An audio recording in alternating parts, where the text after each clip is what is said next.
Bismillahirrahmanirrahim. Assalamu alaikum. I welcome all of you to this revision session, the first revision session of IT-270. I have combined both the sections in this hour so that even for those who cannot join it from the other section, they can also get the recording of this revision, which is today's revision is about the chapters which we covered after midterm. In the next virtual session of IT-270, which will be from 9 to 10, that session will be for the question answers. So if you have any questions or you need something from my side to be answered, you can ask your questions in that session. Now, as this revision is about the whole course, so we are not going to explain the answers here because today we have to cover 5 chapters. It is not possible to cover questions with answers in all 5 chapters. We will merely list the important questions so that you can later on prepare those questions for your examination. So this is very important thing that I am telling you. We are not going to ask for any explanations. However, if you need some idea about some question, you can ask me to give an idea and I will give you. Is that clear? So this will be more like a study guide for you to prepare, right? So that you can later on look at the list of questions that we have talked here and prepare them accordingly. Now in next week's face-to-face and virtual sessions, if you would have any questions about the topics that we are going to discuss here, you can ask those questions there and I will explain as well. So you have so many places, so many options still available where you can ask the questions about explanation. So now starting with chapter 7, and we are going to talk about the important questions from chapter 7. There is one important question from each chapter. There is that question which talks about the processes of that knowledge area. As all of us remember and understand, the structure of the book that we are following is such that each chapter deals with one knowledge area, and it starts with describing the processes involved in that knowledge area. It describes those processes as the input, as belonging to which particular phase, number one, and then describing what is the purpose of that particular process. So if you remember here in this chapter, there are the processes which have been described for cost management. As you can see, this is for each chapter, before midterm or after midterm. This is one important question from each chapter. What are the processes, what are the outputs, and which knowledge area they belong to? So we would not be asking you this question again and again with each chapter. You should remember it yourself that this is an important question. Processes. So for example, the processes of cost management, the process of communication management, the processes of resource management, the processes of estimation, resource estimation, etc. There are processes for each knowledge area, and these processes can be an important question to prepare from each chapter. So this is first important question from chapter 7, the processes of cost management.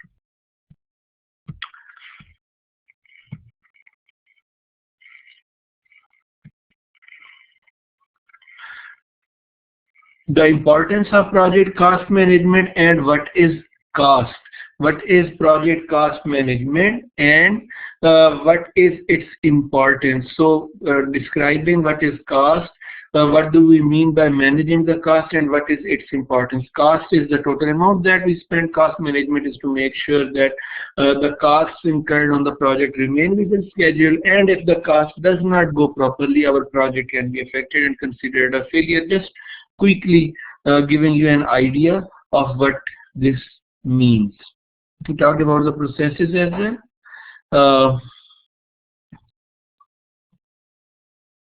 Next important question, if you remember, we talked about a lot of terminologies in this chapter. These terminologies can be combined together to become one small question. The terminologies include profits, profit margin, life cycle costing. This means the cost on the overall life cycle of the project. Cash flow analysis is an analysis which tells you how the money will come and how the money will be spent.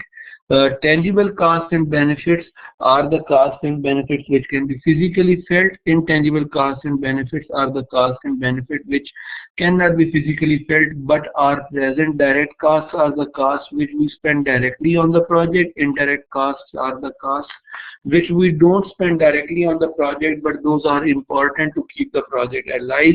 And sunk costs are the costs which we incur on the project but which are not in any probability to be recovered. Some other terminologies, for example, learning curve theory.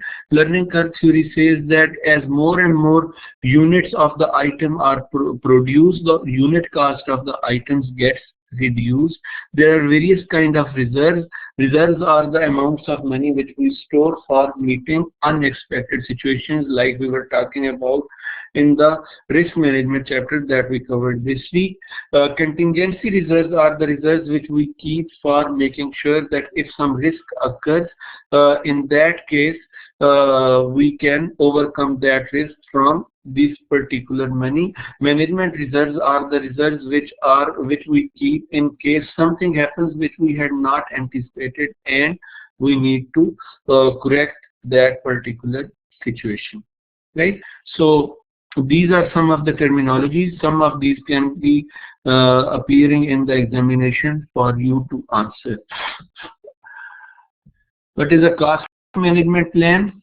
This is third important question from this chapter. Important question, fourth important question from this chapter.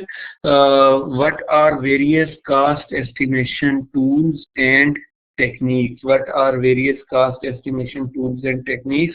There are three kind of tools and techniques as we are watching here: analogous, bottom up, and parametric. Analogous means, or top down means, we calculate, we have the overall cost of the project and we divide it later on. Bottom up costing means we have the cost estimates of the components of the project and we add them up to make the overall cost. And parametric is we already have some parameters defined for each project. We compute the cost of these parameters and summing them up we get the cost of the whole project. Cost estimation problems. What are cost estimation techniques and what are cost estimation problems? This is combined together. Fourth important question from this chapter.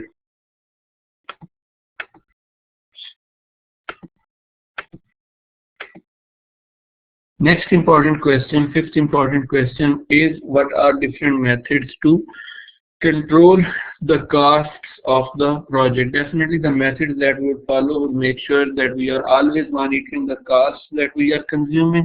We are always monitoring that cost is going into areas that we have already mentioned, and the cost is being spent by the proper people who are responsible for making sure that the cost is going to be spent properly. Some more terminologies. Land value.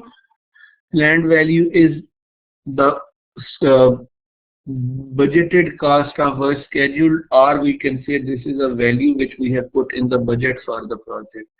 Actual cost or actual cost of work performed is the total cost that has actually been consumed on the project. So planned value is budget, actual cost is the cost. Earned value, budgeted cost of work performed, estimate of the value of the physical work which has actually been completed. So we spent something and we got something. What is the value of what we got is the earned value. So some terms: PV, AC, EV, Rate of performance, actual work completed to the percentage of work performed. Means we were supposed to, let's suppose we have spent $5,000. By the time we have spent $5,000, 60% of the work would have been completed, but 45% of the work has been completed so far. So percentage 45 divided by 60 multiplied by 100 is the rate of performance for our project. After these terminologies, there are some equations. You can see here these equations. These values are put in these equations to calculate the earned value of the project, means how much the project is worth at the moment. These are important to understand, but not really important for the applied question. Last important question from this chapter, what are various principles which we should always remember when calculating earned value numbers? So these principles, 4 or 5 of these should always be remembering to you, so in your own words, so that if this question comes, you can answer this question properly. So this was the second last important question. The last important question is, what is portfolio management and what are the benefits of portfolio management? These were 6 important questions from chapter 7. Portfolio management, earned value management, calculation and advantages, cost estimation techniques and the things to follow during cost estimation, what do we mean by cost management process and what is its advantage, various kind of processes that go into the cost management knowledge area. No calculation in this chapter. Actually, there is no chapter after midterm which involves heavy calculations, but if there is any question of calculation, I shall explain that as well. So no calculation question from this chapter. Now coming to chapter, let's go to chapter 8. Let's go to chapter 8 to see what chapter 8 contains. As I have mentioned that today we are talking about the chapters after midterm. In the next week's virtual session, we will do the second revision where we will cover chapter 1 to chapter 6, that is before midterm. So today we are doing half of the revision. Next week's virtual we will do the remaining half of the revision.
Okay, this is project quality management, and this is a very important chapter. It has a lot of concepts in it, and there is a very big probability of a short question coming from project quality management chapter. So don't take this chapter lightly. It has a lot of things that you need to understand and work on properly.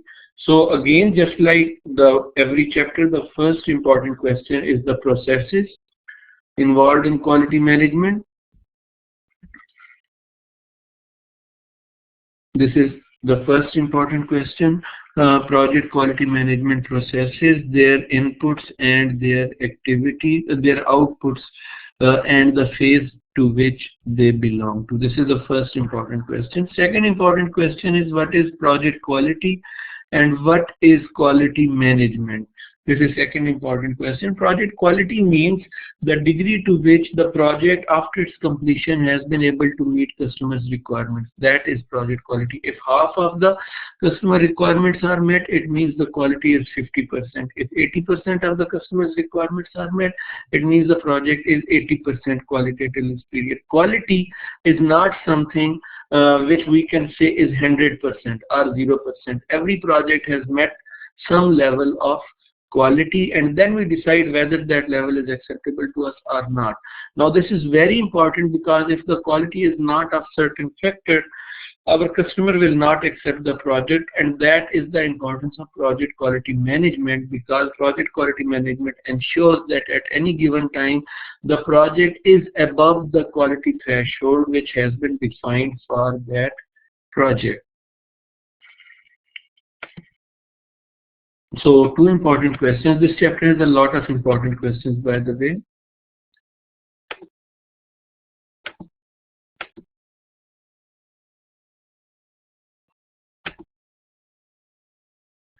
Designing of experiments.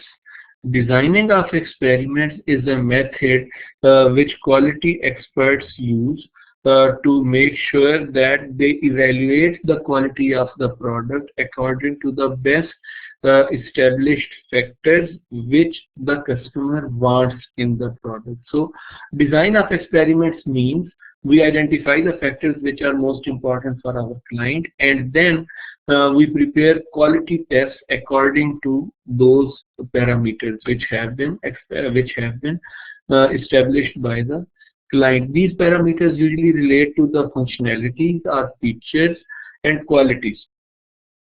Functionalities and features mean the functions which the system has to perform, and quality mean the attributes which the system should contain. Functions are the tasks. So for example, the task should be correct, this is quality. The task should be reliable, this is quality. A task itself is a function, and the way that task is executed is its quality. So in design of experiments, we look at what are the functions which are important for the client and what are the qualities which are important for the client, and then we focus all our quality exercises on those areas.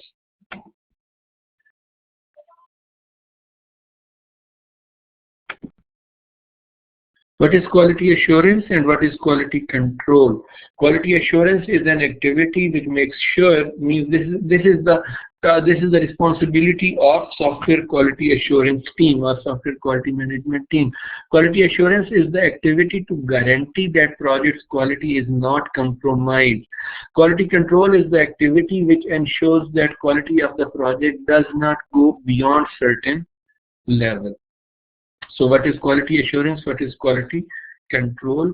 Fourth important question. Various methods of measuring quality or of creating design of experiments is very important. There can be separate questions about each of these. For example, this is an important question, and this question can be explain cause and effect diagrams.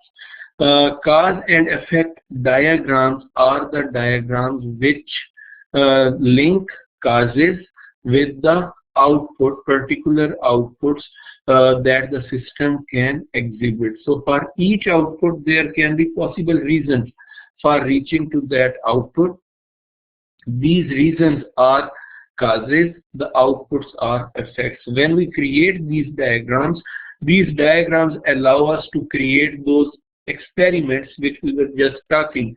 For example, if you want to look at all the causes which cause the problem, user cannot get into the system, your cause effect diagram will look something like this.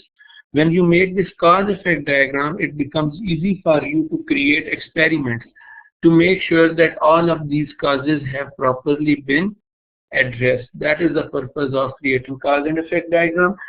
And that is how we use it for the design of experiments method. Quality control charts, various kind of quality control charts. Each of these charts is equally important. For example, the first chart, 7-run rule.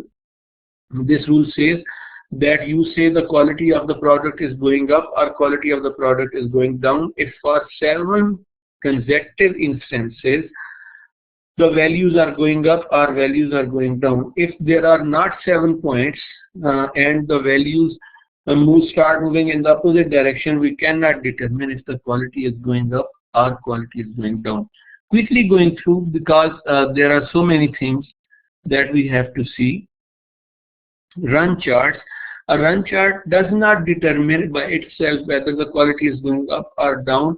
It only shows over the period of time how certain factors have acted together. For example, if you look at figure 8.4, this is a run chart of 3 defects over the period of life cycle of the project, which shows at any given time how many number of that particular defects were detected. It does not give any interpretation by itself. The interpretations are made by the quality assurance people.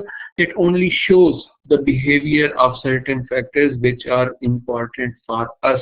A scatter diagram is a line graph again, but if you remove the line and you just maintain the points of that line, this becomes a scatter diagram. Usually scatter diagrams are created to find proximity between different values to see which factors are drawing more population and which factors are drawing less population. So for example, you will see this is a scatter diagram which shows user satisfaction rating and age of respondents. So you can see that you can say, for example, you can say that between the age of 30 and 40, the user satisfaction level is very high, right? So this is a cluster. Similarly, you can say that between the age of 20 and 30, the user satisfaction level reaches even higher, which is 5.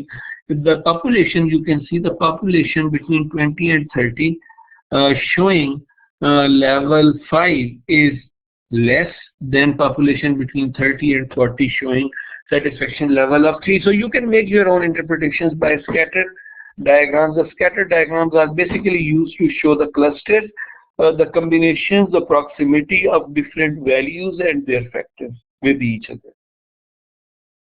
Next chart, histograms. Histograms show the history of certain factor in the form of bars instead of lines. This shows the same value. If you remove the bars and just connect the top points, it will become a line graph. So bar graph is like a histogram. A histogram is like a bar graph, while scatter diagrams are like line graphs. But both of these show the trend of any particular factor over the period of time. Pareto charts are history. Pareto charts are charts which combine 2 or more than 2 factors together to see which factor is affecting more of another factor. For example, if I want to plot a graph to see which modules have most number of errors, or what is the approximate line of code of a module to have a particular number of errors, we will have to plot a graph between lines of code of a particular module and the number of errors found in it. When we plot both of these together, it becomes a Pareto chart because it shows the relationship between 2 different variables. Normally, Pareto charts show that most of the problems come from a very small group of application, while the remaining application works perfectly fine. This is known as 80-20 principle. Flowcharts. You already know flowcharts are the diagrams which show the execution process of any function. Six Sigma is a quality standard. Six Sigma is a quality standard which says that in order to define something as qualitatively good, that thing has to meet certain procedures. It does not allow any guidelines. It does not ask for any manuals to be followed. It just lays standard, and then it asks you to devise your own mechanism to implement that standard. Once you have implemented that standard and you are at that particular level, you can ask the inspectors or auditors to come and visit your work, and then if they are satisfied, they can award you Six Sigma certification. Six Sigma is a very hard quality protocol. For example, it says that perfection target is 3.4 defects per million lines of code, because each line of code is one opportunity. Now this is very hard to achieve, but the quality of Six Sigma is, it does not ask you to achieve exactly, it asks you to strive to achieve it, right? The process that we follow for Six Sigma is known as DMAIC. DMAIC stands for Define, Measure, Analyze, Improve and Control. This is the process. Next important question, what is the uniqueness of Six Sigma quality control?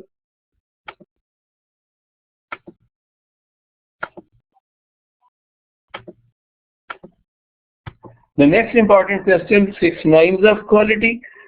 This says that the number of defects in the product should be so low.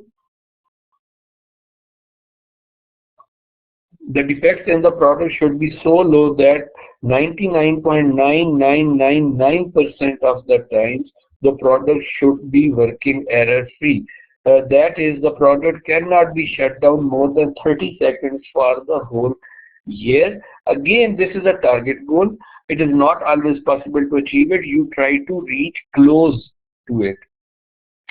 Testing. Next important question.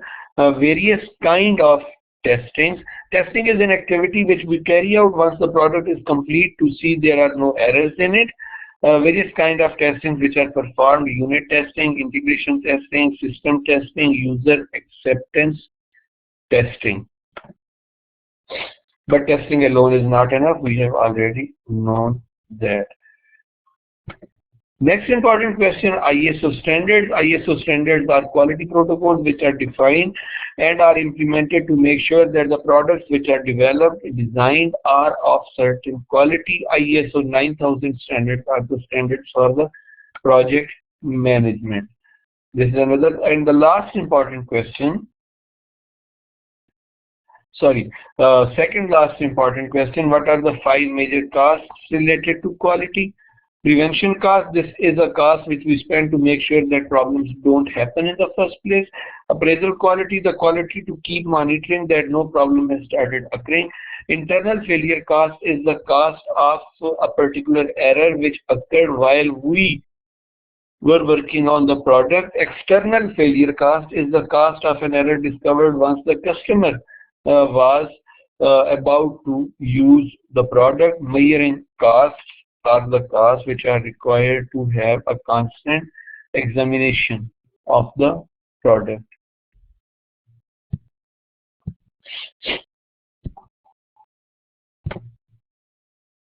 Next, last important question from this chapter, maturity models, capability maturity models. Capability maturity model and capability maturity model integrated are quality standards which ensure that by following defined procedures, the quality of the product and the quality of the project will automatically increase. Normally, it has 6 levels, starting from level 0 up to level 5. These levels are known as incomplete, perform, manage, define, and defined, quantitatively managed, and optimizing. These are 6 levels, starting from level 0 to level 5. Both ISO and CMM are very expensive to implement. However, their implementation ensures that the quality of the product can be considered to be above a certain level. This was chapter 8. Now we start working with chapter 9. Again, no applied questions from chapter 8 as well.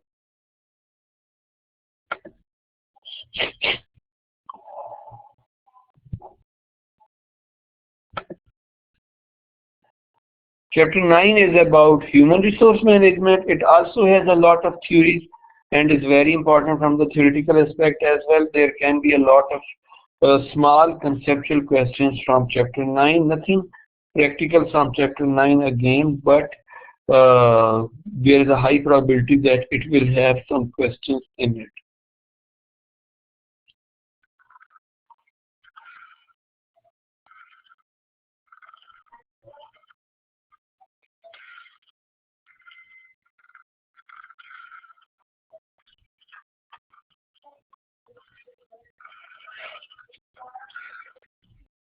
Sorry, it is taking a lot of time in loading, but soon it will be loaded.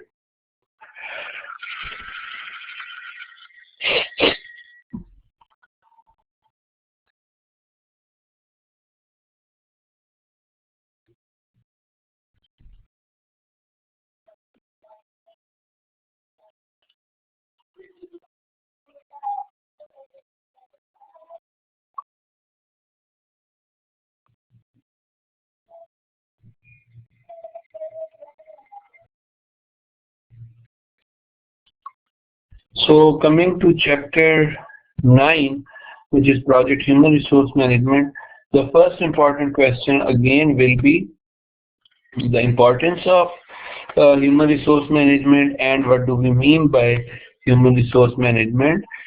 Second important question will be what are the processes of human resource management, typical questions as they come from every chapter. Third important question, what do we mean by intrinsic and extrinsic motivation? Intrinsic motivation is a motivation that comes from inside a person and the person wants to work better by himself. Extrinsic motivation is a motivation that comes from outside. It can be positive or negative, the willingness to win a prize or the willingness to escape a punishment. Both of these are extrinsic motivations. The first motivation theory that your course covers, Maslow's hierarchy of needs.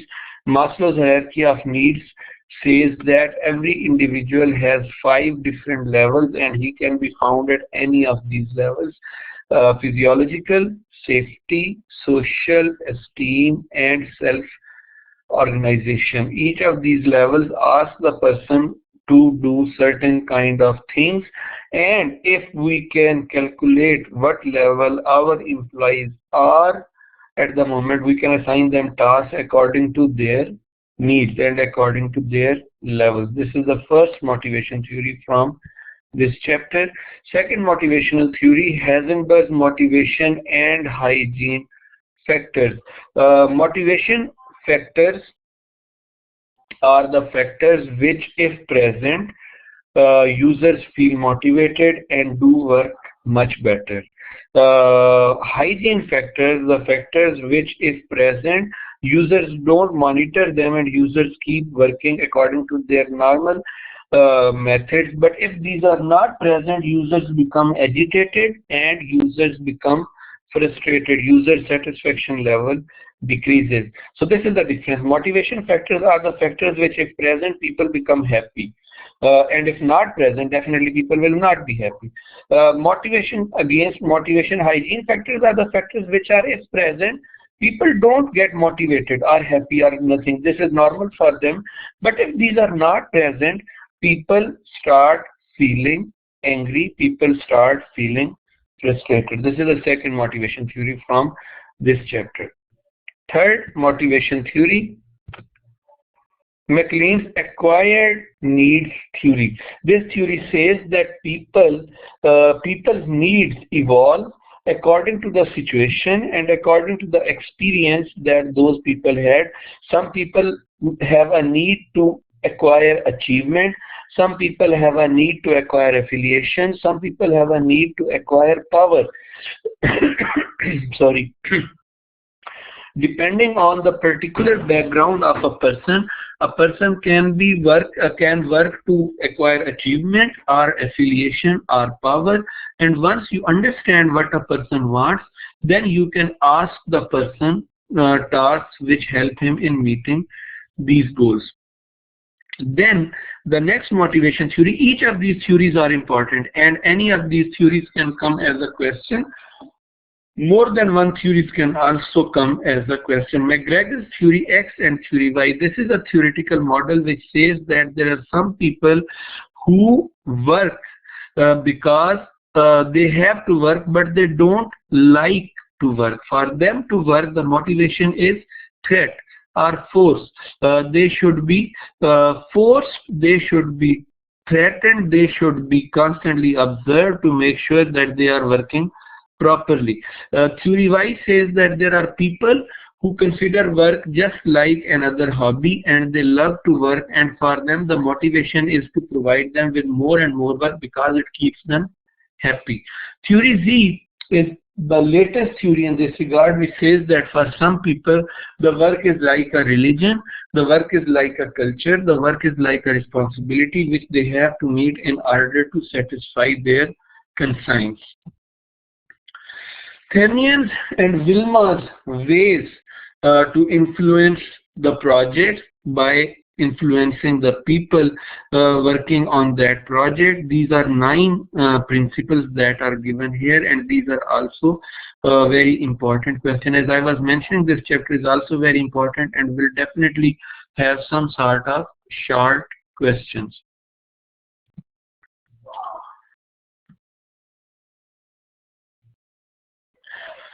How to improve the effectiveness of human resource management, or how to improve the effectiveness of project management.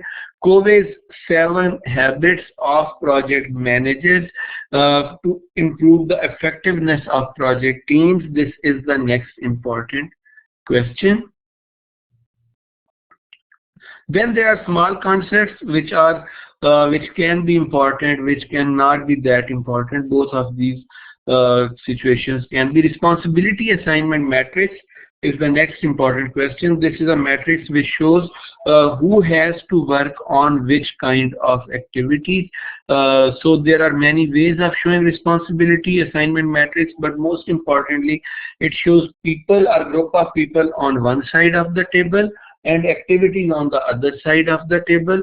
Responsibilities can be of many different natures. For example, the responsibility of working, responsibility of reporting, responsibility of managing, responsibility of monitoring. There are many different kind of responsibilities. You can plot these responsibilities by putting their first name before that particular person and that particular responsibility, wherever these combine in a new cell, to show which responsibilities belong to which group and how.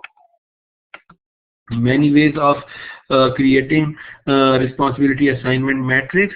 Staff management plan. Staff management plan shows how different people are being allocated to work on different activities of the project and when they will be needed. So we make this histogram to see how many human resources we will be allocating for our project at any given time. Resource allocation, resource assignment, or hiring people is another important area of human resource management. This hiring is and then accommodating them in the project is known as resource loading. Resource loading is an activity which we perform when we have less people and we have more work and we are not sure how to manage them. In resource loading and in resource leveling, we reschedule our project plan in such a way that all the activities get carried out by the defined time while the human resource and other resources are not constrained. This is known as resource leveling. Benefits of resource leveling, definitely associated question with that. Tuckman's model of team development. The team undergoes through 5 different stages from the beginning of the project to the end of the project: forming, storming, norming, performing, and adjourning. And then there are some explanations of these. Coming to personality indication. Personality indication, the first personality indication model is by Myers-Briggs, who says that there are four different dimensions that the people can be found: extrovert or introvert, sensation or intuition, thinking or feeling, judgment or perception. One particular group of people can be very, very excited and very talkative and very open. The other group of people can be very secretive, very closed door, and not so open in discussions with other people. So depending on the nature of the people, that's why this is known as profiles. Another way of representing people's profiles are the people can either be drivers, or they can be expressive, or they can be analytical, or they can be amiable. The people who are drivers are the leaders, and the people who are amiable are the ones who are happy in just doing the manual labor work for the project. Depending on the nature of the people, some people can be leaders, some can be expressive, some analytical, and some amiable.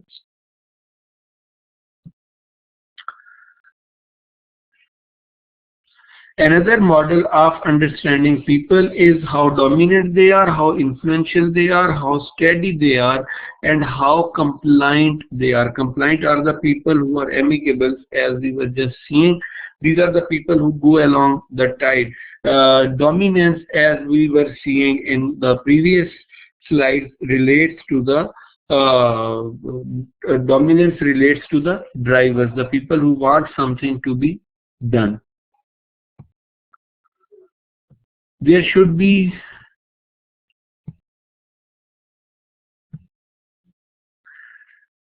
five reasons why the project teams cannot work. This is perhaps last or second last most important question from this chapter. The teams can be broken, and the teams cannot work properly due to absence of trust, due to fear of conflict, due to lack of commitment, due to avoidance of accountability, and due to attention towards results.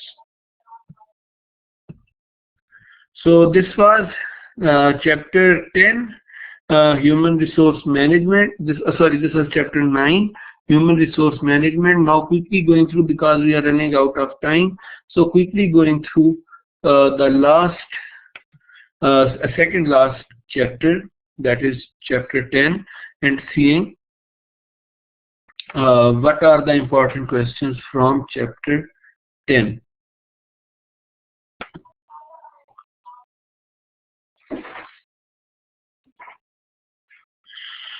Project communication management is the area. This was a relatively easy chapter, not many important questions out of it. This is an area which ensures to make sure that people are aware of how to communicate with the concerned people. To manage it properly, we require to know what to communicate, when to communicate, and what kind of feedback should be accepted. The management of all of these things is known as communication management.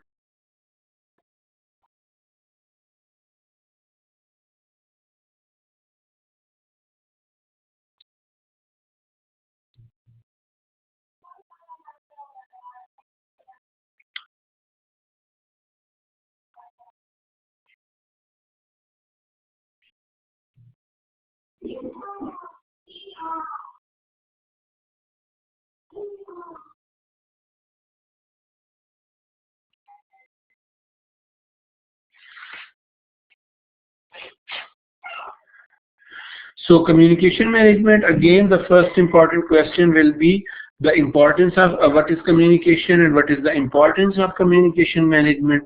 The second important question will be the processes associated with the communication management. These are the first two important questions from this chapter. I don't see much of a probability of coming a question from communication management, but some MCQs and true false probably can come from this particular chapter. So first important question, what are the important contents of communication management plan? Nothing much to understand in it. You have to prepare it on your own, because it is only the words that we have to describe.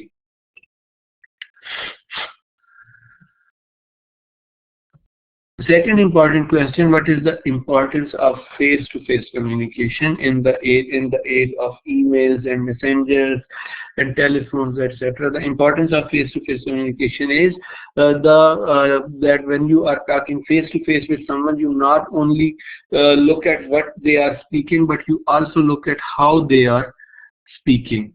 right? So behaviors, attitudes, words, all of these combined, you can get a better idea about the feedback that the person is providing to you. That is why face-to-face communication is very important and it should be encouraged.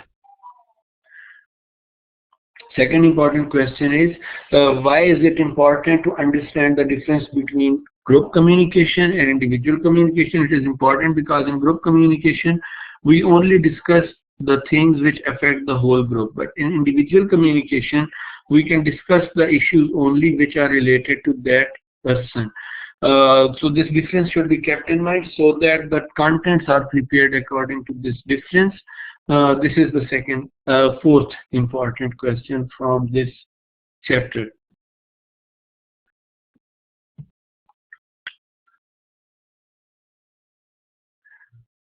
The mathematical formula for calculating how many communication channels will be required between different people is n multiplied by n minus 1 divided by 2, where n is the number of people involved in that communication. Important formula, you may need to explain it. How can we manage stakeholders? By making an expectation management matrix, a matrix something like this, as you can see here. This matrix tells what are the expectations of different stakeholders regarding scope, regarding plan, regarding requirements, regarding testing, regarding quality assurance. You look at their expectations and you answer accordingly so that they know what to actually expect out of the project at any given time. You have to be very honest when preparing these expectation management metrics, and you should always be speaking the truth, the real thing. Next important question, what are the different kind of reports that are communicated to different people who are associated with the project? There are many different kind of reports. However, there are 4 important kind of reports which have been talked in this chapter. You should also limit yourself to these reports: the status reports, the progress reports, the forecast reports, and the lessons learned reports. Very important question from this chapter. If a question comes from this chapter, how can we improve project communications? Various principles which have been given here, you should be remembering them in your own words and then writing them. Probably this kind of question can come. Next important question, there are conflicts between various stakeholders or various team members of the project. What are various tools or methods available in the hands of project manager to avoid or overcome these conflicts? As you can see, there are 6 different techniques and they can apply any of these at a given situation. Understanding what is the current gravity of the situation. In some situations, confrontation from project manager with both of the stakeholders helps. Sometimes making them reach a compromise, sometimes resolving the differences between them, making it clear to both of them, sometimes forcing when nothing else works, saying that being the project manager, I take this particular decision and you will have to follow.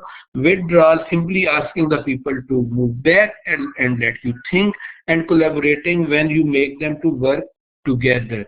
These are different conflict handling methodologies, and depending on your needs, situations and project, you can follow any of these conflict handling modes. Next important question, developing better communication skills. Very important question, but we already know the answers to this question.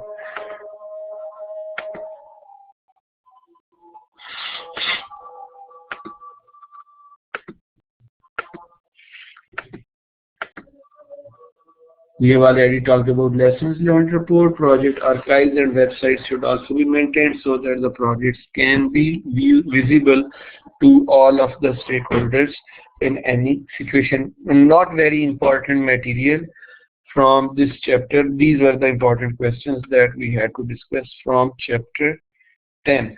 The last chapter of this course that we studied just this week chapter 11, which talks about the risks, various kind of risks that a project can face and what kind of methodologies to be followed to make sure that these risks don't occur.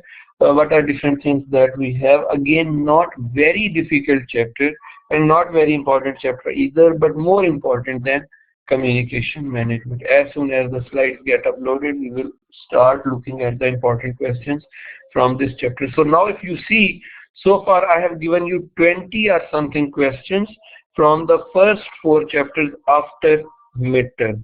Now at least these questions should be properly prepared, which I am giving here as a study guide, which you were always asking for. So you have got your study guide, now you should be preparing your questions properly.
Now I need to see how I can delete some things because we have too much of material already made available.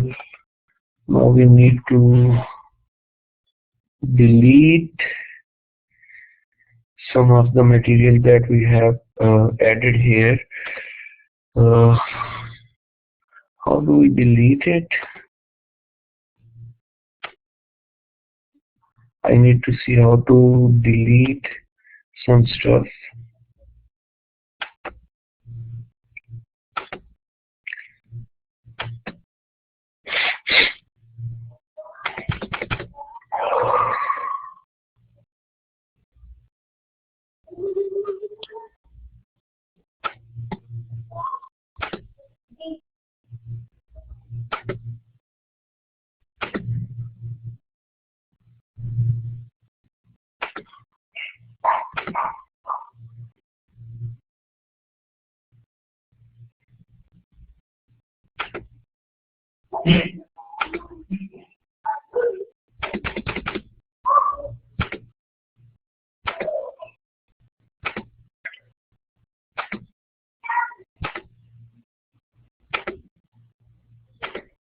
I hope I can be successful in deleting at least enough pages before the next section starts, so that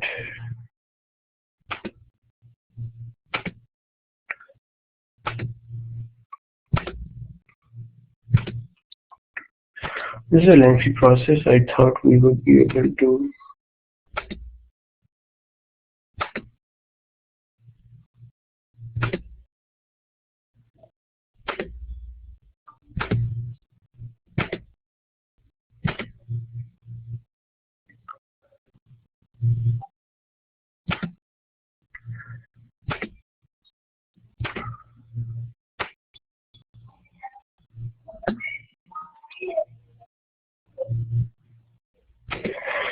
Okay, I don't think it will be possible to load, so I quickly go through here and highlight the important questions from chapter 11. What are the important questions from chapter 11? Then later you can download, you can look at the lecture, and you can also see what are the important things from chapter 11 that I have mentioned here.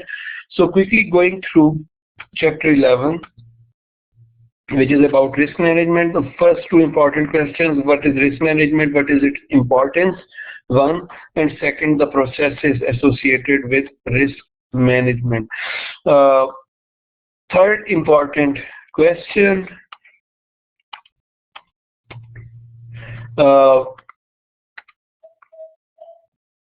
What are the major benefits of software risk management? There are 6 major benefits that have been described here: anticipate problems, prevent surprises, improve ability to negotiate, meet customers' commitments, reduce schedule slips, and reduce cost overruns. These are the 6 advantages that have been told. This is the third important question from this chapter. What is risk utility or risk tolerance? Next important question: risk utility or risk tolerance is the level that a person or a group is willing to accept risk, because if a person or group is willing to accept more risk, the probability that they will reap higher rewards also increases. Next important question: contingency reserves and contingency plans and fallback plans. We have already known what are contingency reserves and contingency plans. Fallback plans are the plans which we carry out if our project faces some such big kind of risk that project can totally crash if that risk persists. So we drop the actual plan and we go on fallback plan. This is a much serious risk handling plan. Next important question: what are the common sources of risks in a project? These risk factors have been described. Associated with this question, what are the major categories of risks? What are the major categories of risks and what are the major sources of risk? This is the next important question. Fifth important question from this chapter: the 4 techniques of risk identification: brainstorming, Delphi, interviewing, and SWOT analysis. You know already how these all of the techniques work. What is a risk register and what are the contents of a risk register? A risk register is a list which contains all of the risks, their probabilities, their impact, their expected solution, the person who will be responsible for overseeing the risk management. All of these details are included in the risk register. What do we mean by qualitative risk analysis and quantitative risk analysis, and what are the major techniques of both? The qualitative risk analysis is one which does not allocate any quantity to the risk. A quantitative risk analysis is one which allocates quantity or number to the risk, so we can prioritize the risk according to the value that these risks contain. Major methods of qualitative risk assessment or qualitative risk analysis are: number 1, to create a probability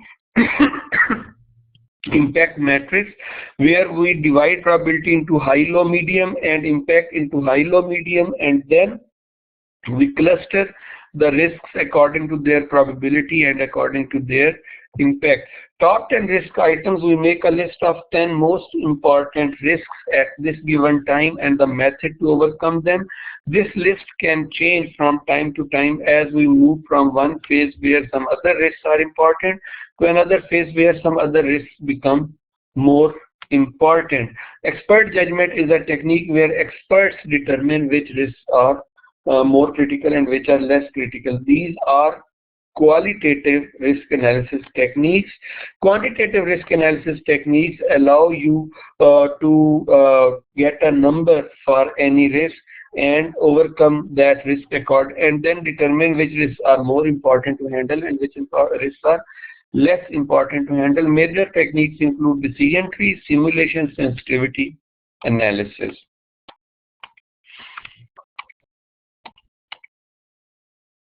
Okay, now next important question: risk response for the negative risks and risk response for the positive risk. There are 4 methods or 4 responses to negative risk. These include risk avoidance, risk acceptance, risk transference, and risk mitigation. This depends on how serious a risk is. Similarly, there are 4 strategies to handle positive risk: risk exploitation, risk sharing, risk enhancement, and risk acceptance. What's the residual and secondary risk? Once a risk is resolved, it can result in some smaller less important risks as an outcome, as an aftershock. These risks are known as residual or secondary risks. These are the 7 or 8 important questions from project risk management chapter. These were the 5 chapters that we had to cover in this week's virtual session.